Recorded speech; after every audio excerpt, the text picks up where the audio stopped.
today's explainer, we are going to master the very building blocks of grammar. We'll figure out exactly how to snap words together to create simple, compound, and complex sentences with total confidence. Let's get to it! Here's our game plan for today. 1. Independent versus dependent clauses. 2. Simple sentences. 3. Compound sentences using FANBOYS. 4. Complex sentences using ISAWAWABUB. 5. Comma rules. And finally, 6. An interactive quiz. Let's dive right in. Section 1. Independent versus dependent clauses. The building blocks. Okay, to build a truly great sentence, we absolutely have to start with a solid foundation, and that foundation is a clause. A clause is exactly that, a group of words that contains two specific things. A subject, which is the noun, the person, place, or thing performing the action, and a predicate, which is the action verb itself. Think of it like a car's engine and steering wheel. Every single clause has to have something performing an action in order to actually move forward. Now, we have two main types of clauses to build with. First up is the solid blue block. This represents an independent clause. It expresses a complete thought and can stand perfectly on its own as a sentence. On the flip side, we have the orange block. This represents our dependent clause.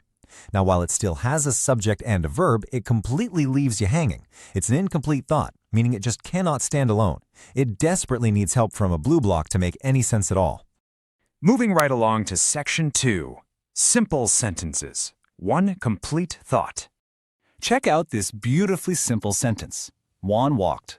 Juan is our subject because he's the one doing the action. Walked is our predicate, the action verb. See how this expresses a fully complete thought? Nobody is left wondering what happened.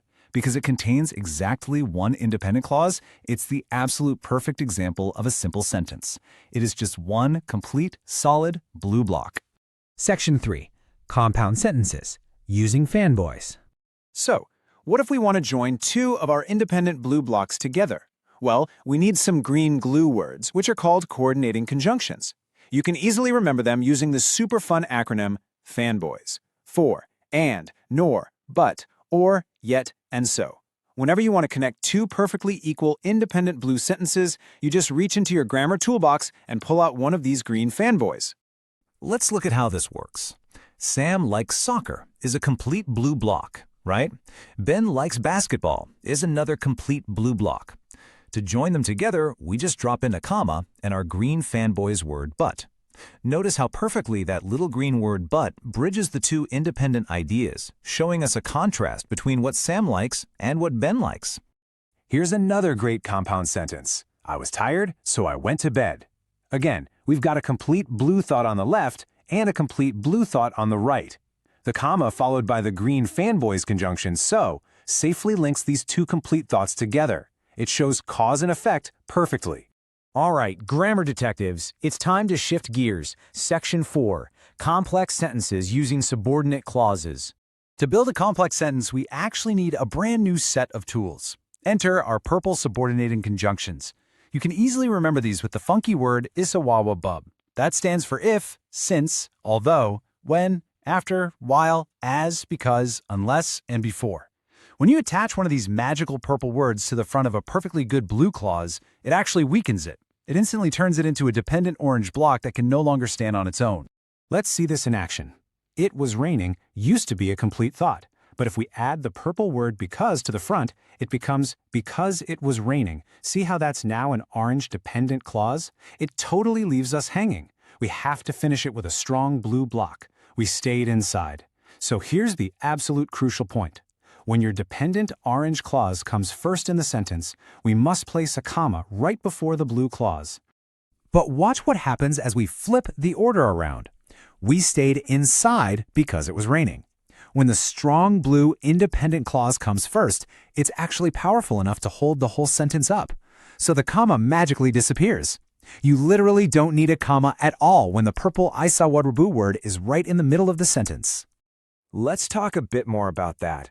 Section 5, Crucial Comma Rules and Avoiding Splices.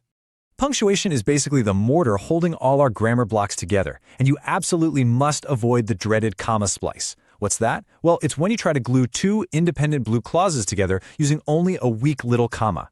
A comma alone is just not strong enough to hold two complete sentences together.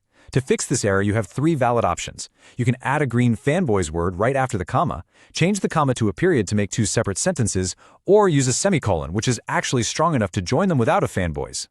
Let's review the color-coded math behind all the grammar we've learned today. A simple sentence is exactly one blue block. A compound sentence is a blue block plus a comma and a green FANBOYS plus another blue block. And a complex sentence, that's a mix, a blue block joined with an orange block using a purple ISAWAWABUB word. Visualizing these formulas really makes sentence building a breeze, doesn't it? Section 6, our interactive sentence builder quiz. Go ahead and grab a piece of scrap paper and get ready to test your brand new sentence building skills. Here is your very first challenge. The students work hard and they will pass. Is this simple, compound, or complex? Got your answer? If you spotted the comma and the green FANBOYS word and right in the middle connecting 2 complete blue thoughts, you nailed it. That is the exact formula for a compound sentence. Let's try one more.